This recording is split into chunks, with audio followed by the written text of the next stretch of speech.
They say if you cut your finger in the ocean, even just a drop of blood, sharks will come racing from miles away. It's a phrase you've probably heard repeated countless times, from documentaries to summer blockbusters. It sounds terrifying, doesn't it? The idea that the ocean's most feared predators are just waiting, ready to sense your presence with supernatural powers of smell. But here's the truth. This is one of the most widespread shark myths of all time. And like many myths, it has a grain of truth, but not in the way you've been told. Today, we're gonna dive deep, pun intended, into the science behind shark senses and finally answer the question, can sharks really smell a drop of blood from miles away? Let's get into it. For centuries, sharks have been symbols of both awe and terror. They glide silently through waters we can't see into. They strike with lightning speed. They seem alien, so perfectly designed for predation that it feels almost unfair. And when humans don't understand something, we invent stories to explain it. Sailors told tales of sharks trailing ships for days, waiting for scraps or accidents. Fishermen exaggerated their encounters. And then Hollywood gave us a monster, the shark as a blood-sniffing killer. But science paints a very different picture. Sharks aren't mindless murderers. They're highly specialized animals with senses so finely tuned that they've survived for over 400 million years. And their sense of smell? It's extraordinary, but not magical, not mythical, and certainly not the blood from miles away legend you've heard at the beach. In this episode, we'll explore where the myth of blood from miles away actually came from. How sharks' senses really work from smell to electroreception. What scientific experiments reveal about their detection limits. How sharks actually hunt, and why it's way more fascinating than the myth. And finally, why busting this myth is crucial for saving these incredible creatures. By the end, you'll see sharks in a whole new light, not as ocean monsters lurking in the shadows, but as marvels of evolution, with abilities far beyond anything humans can imagine. So let's begin our journey. Forget the Hollywood hype. Forget the campfire stories. Let's find out what sharks can smell and what they really do with that information. To understand why the myth of sharks smelling a drop of blood from miles away is so powerful, we must go back, not just to Hollywood, but centuries earlier, to when humans first began sailing the open seas. The ocean was vast, mysterious, and terrifying. For sailors, every voyage meant battling storms, disease, and the unknown creatures lurking beneath the waves. And when something went wrong, when a sailor fell overboard and disappeared in a swirl of water, or when sharks trailed a ship in the tropics, stories grew. Stories of sharks that could smell death itself. Stories of predators that waited for days, following vessels in hopes of catching the weakest or most unfortunate sailor. Long before scientific study, myths spread orally. Sailors reported sharks appearing out of nowhere after a fish was gutted on deck. To them, it seemed the only explanation was smell, that the blood and guts drew sharks from miles away. Of course, what was really happening was more mundane. Ships moved slowly. Currents carried scent plumes through the water, and sharks already patrolling the area simply followed what they encountered. But without scientific context, exaggeration filled the gaps. And as sailors returned to port, the tales grew taller. By the time stories were retold in taverns, sharks weren't just dangerous, they were mythical bloodhounds of the sea. Fast forward to the late 1800s and early 1900s. Newspapers, hungry for sensational headlines, latched onto shark attack stories. Headlines like "Man eaten alive by sea monster" and "Death follows a drop of blood" weren't uncommon. The imagery was simple but gripping. A single drop of blood in the water magnified into a death sentence. The lack of scientific understanding combined with the rise of mass media made sharks the perfect villains. They were rarely seen by the public, but when they were, it was usually in moments of violence. One of the key cultural turning points came in 1916 when a string of shark attacks struck the New Jersey shore. In the span of 12 days, 4 people were killed and 1 was injured. The press frenzy was unprecedented. Sharks were described as man-eaters capable of stalking humans with supernatural abilities. Blood, always blood, was at the center of the narrative. The attacks inspired a wave of fear that reshaped American perceptions of sharks for decades. Science had little chance against the tide of sensationalism, and the myth of sharks being drawn from miles away by a single drop of blood took root in the cultural imagination. Of course, no discussion of shark myths is complete without Jaws. Released in 1975, Steven Spielberg's thriller terrified millions. The shark in Jaws wasn't just an animal, it was a monster, an unstoppable killing machine. And though the movie doesn't literally say a drop of blood brings sharks from miles away, the imagery cemented the idea. Scenes of blood in the water, thrashing limbs, and the relentless approach of the shark burned themselves into popular culture. Suddenly, every beachgoer believed that sharks were lurking just offshore, waiting for the faintest trace of blood. And Hollywood didn't stop there. Countless B-movies, documentaries, and TV specials repeated the trope. Sharks became synonymous with exaggerated blood-sensing powers. In 1988, Discovery Channel launched Shark Week. What began as educational television often leaned into fear-driven narratives to purportedly boost ratings. Many documentaries frequently repeated the drop of blood claim without nuance, reinforcing the myth under the guise of science. Even well-meaning documentaries sometimes struggled. Sharks have an incredible sense of smell became. Sharks can detect one drop in an Olympic pool. A catchy but misleading shorthand. It was a perfect storm. Centuries of sailor exaggerations, sensational press, Hollywood thrillers, and simplified TV science. The myth was locked into place. Why this myth, specifically? Why did the drop of blood from miles away line survive when so many other sea stories faded? Because it taps into deep psychological fears. The unseen predator. The ocean hides everything beneath its surface, and the idea that a predator can find us before we ever see it is terrifying. Another fear involves the fragility of the human body. A single drop of blood represents vulnerability. It suggests weakness that predators can exploit instantly. The third psychological fear involves simplicity. A myth is easy to remember and repeat. It doesn't require science, just a dramatic visual. And so, generation after generation, the myth persists. But myths can only last so long before science takes a closer look. And when researchers finally studied shark senses in detail, what they discovered was far more fascinating and far more accurate than the old tales. Sharks do have an extraordinary sense of smell, but the way it actually works and the way they really hunt tells a story that is even more incredible than the myth itself. Let's explore the shark's sensory arsenal and discover how these predators truly experience their world. To truly understand sharks, we need to step into their world. Imagine being in the ocean, not with human senses, but with the heightened abilities of a predator that has been fine-tuned for hundreds of millions of years. Sharks don't just swim through water, they read it. They decode vibrations, track faint electrical signals, navigate with smell, and see in conditions where we'd be blind. Let's explore their remarkable sensory arsenal. Number 1, the power of smell. Smell is where our myth begins. Sharks are often called swimming noses, and in many ways it's true.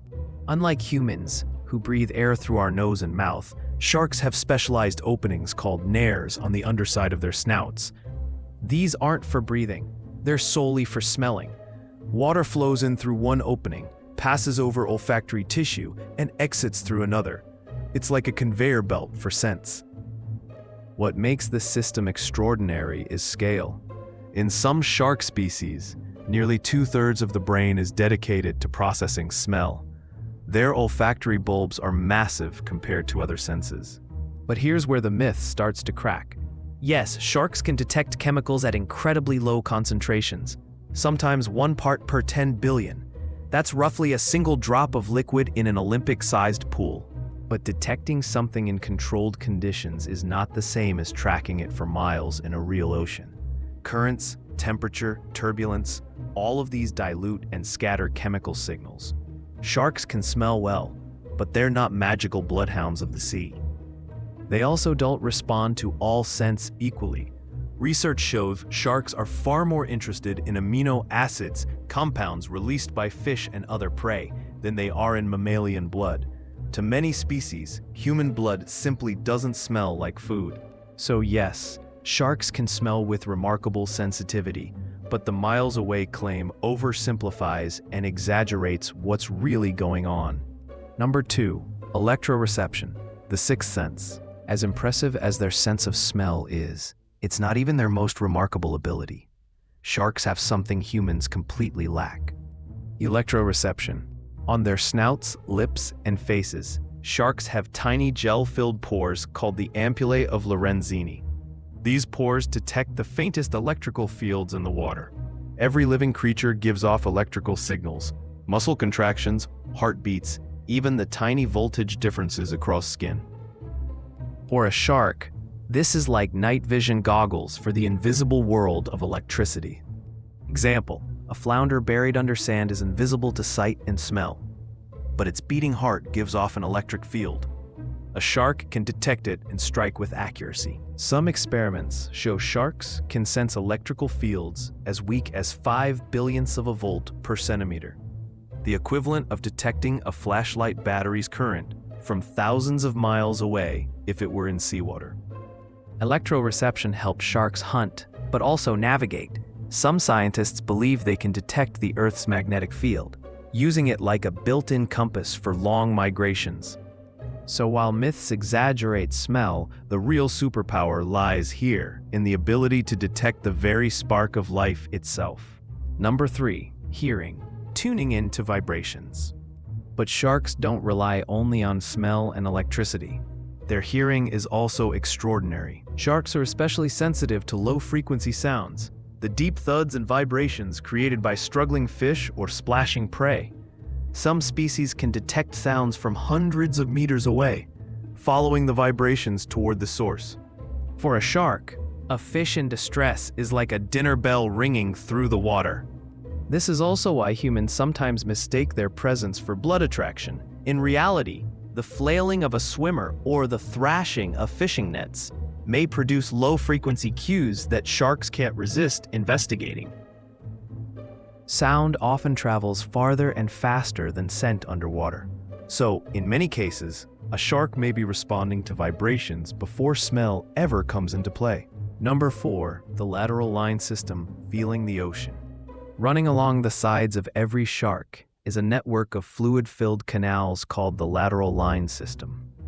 Think of it as a sense of touch that extends through the water itself. Tiny hair-like structures inside these canals detect changes in water pressure and movement. If a fish darts by, the shark can feel the turbulence.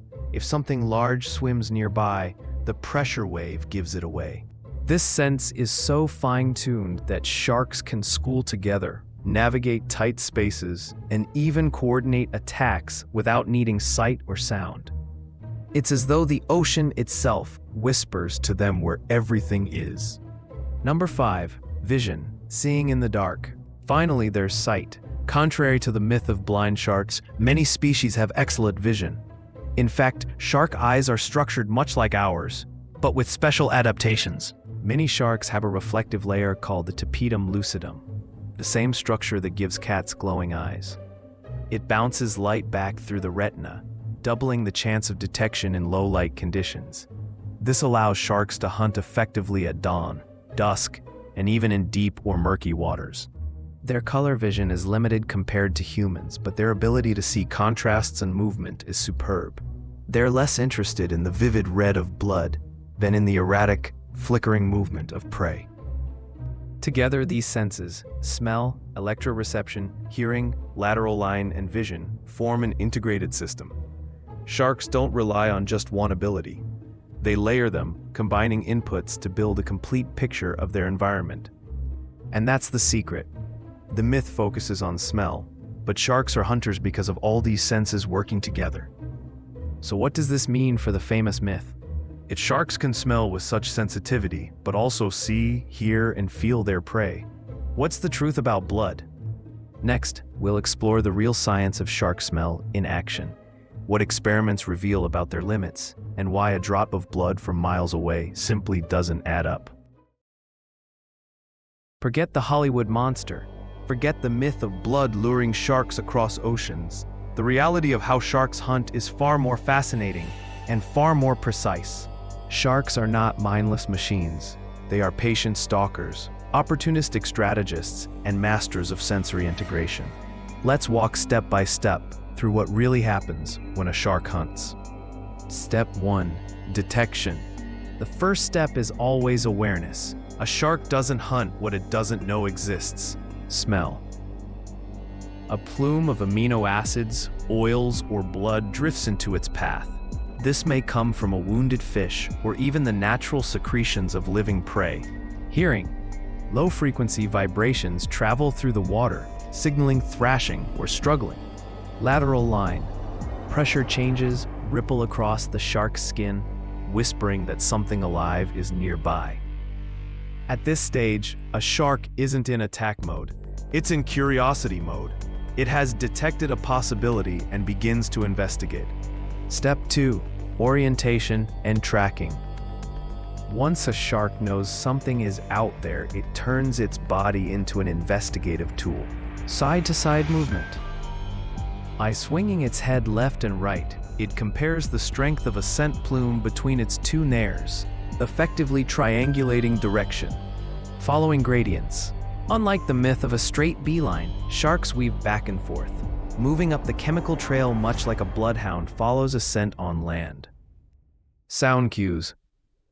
If vibrations are present, the shark aligns itself with the source. For example, in controlled experiments, sharks introduced to diluted fish oil didn't sprint to the source. They meandered, sampling, adjusting, and correcting course until they reached the origin. Step 3.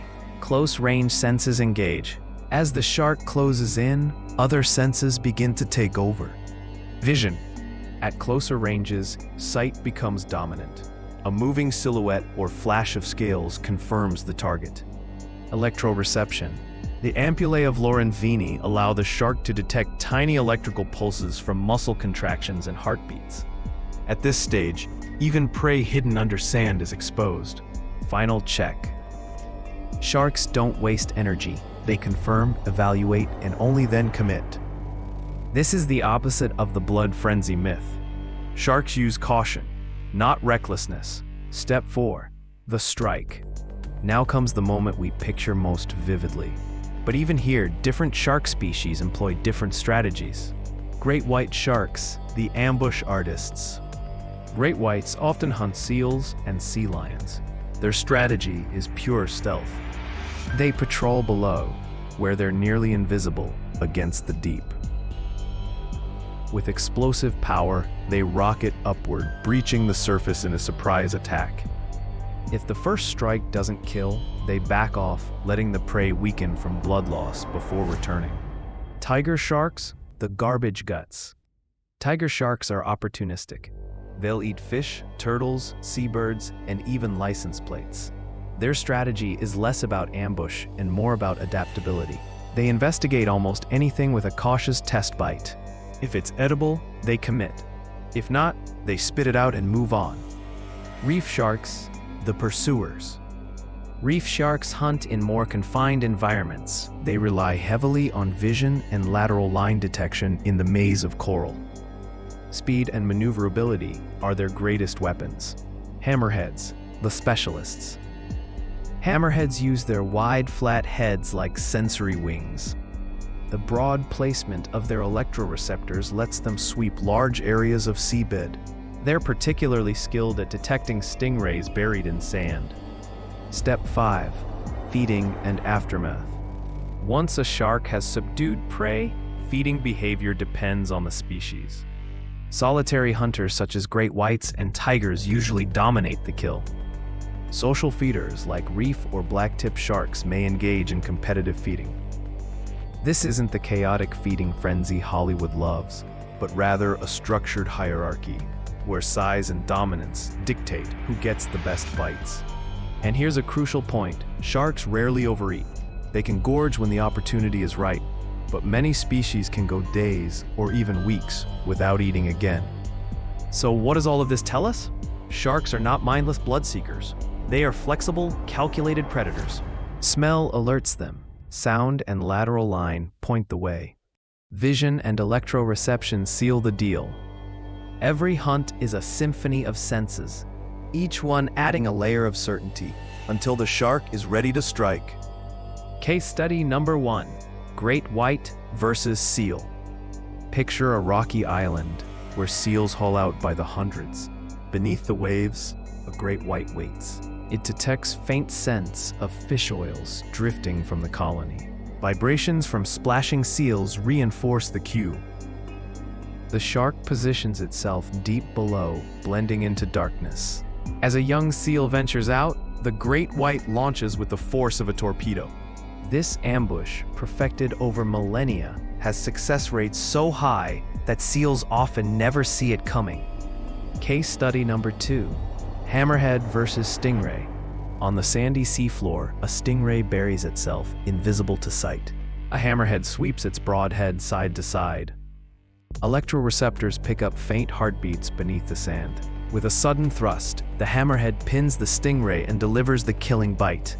This is precision hunting. Blood plays no role until the very end. However, we must note that not every hunt succeeds. Conditions matter, such as strong currents, which scatter scent plumes and mislead sharks. Murky water that reduces reliance on vision, increasing use of lateral line and electroreception.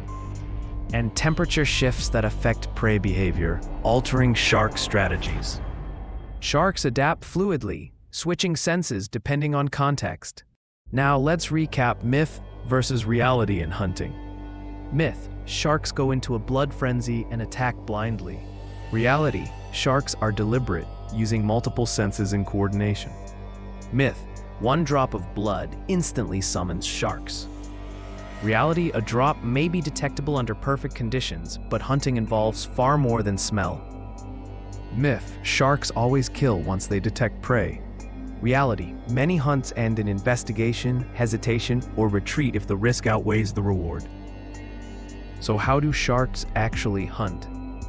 Through patience, precision, and the mastery of senses far beyond our own. The myth of blood from miles away robs sharks of their true complexity.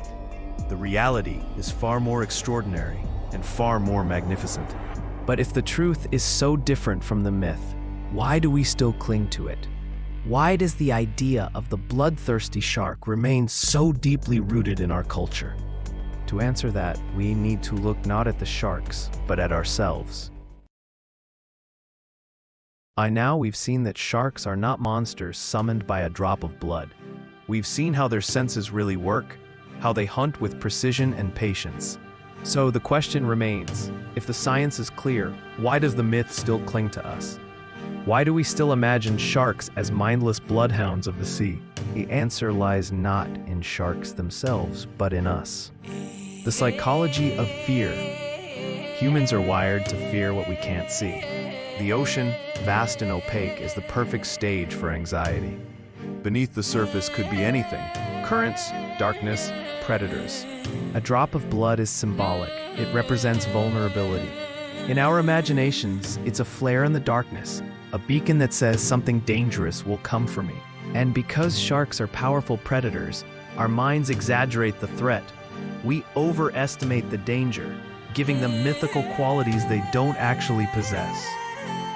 Let's review the media's role in shaping the myth. From the 1916 Jersey Shore attacks to the release of Jaws in 1975, the media has been one of the strongest forces keeping the myth alive by various means, such as newspapers. Early 20th century headlines used sensational language like sea monster or bloodthirsty killer because fear sold copies. Hollywood. Jaws turned fear into entertainment, embedding the idea of blood as a shark magnet deep into popular culture. Television. Even educational programs leaned on the drama of blood in the water imagery. because it kept viewers glued to the screen. The myth stuck not because it was accurate, but because it was dramatic.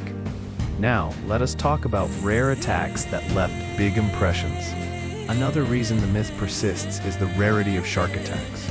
On average, worldwide, there are fewer than 80 unprovoked shark attacks on humans per year, and only a handful are fatal. But when they do happen, they dominate headlines. The sheer horror of a shark attack story makes it memorable. Even if the odds are tiny, the story is enough to lodge fear in our collective imagination. Psychologists call this the availability heuristic. We judge risks based on how easily examples come to mind. A shark attack in the news outweighs the countless safe swims that happen every day. The blood frenzy trope.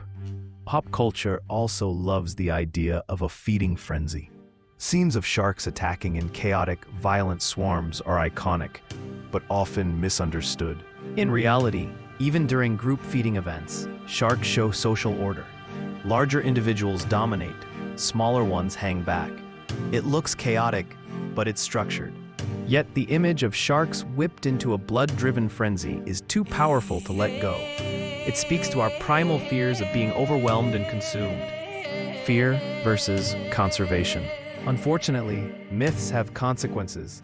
The belief that sharks are dangerous, blood-crazed killers has fueled decades of misunderstanding and persecution. Shark culling, trophy hunting, and media-driven fear campaigns have all leaned on the blood magnet myth to justify human actions. But the truth is, sharks are far more threatened by us than we are by them. Every year, humans kill an estimated 100 million sharks through fishing, finning, and bycatch. Compare that to the handful of human fatalities, and the imbalance is staggering. Why we need to bust the myth. By holding on to the blood from miles away story, we rob sharks of their true identity. We reduce them to caricatures rather than respecting them as keystone predators vital to ocean health. When we understand the reality that sharks are cautious, complex, and selective hunters, we can replace fear with respect. And when respect replaces fear, conservation becomes possible. Myths create monsters. Truth creates allies. The myth of blood and frenzy is really a reflection of our fears, not the shark's reality. And if we can let go of that fear, perhaps we can see sharks for what they truly are. Guardians of the sea, not villains of the deep.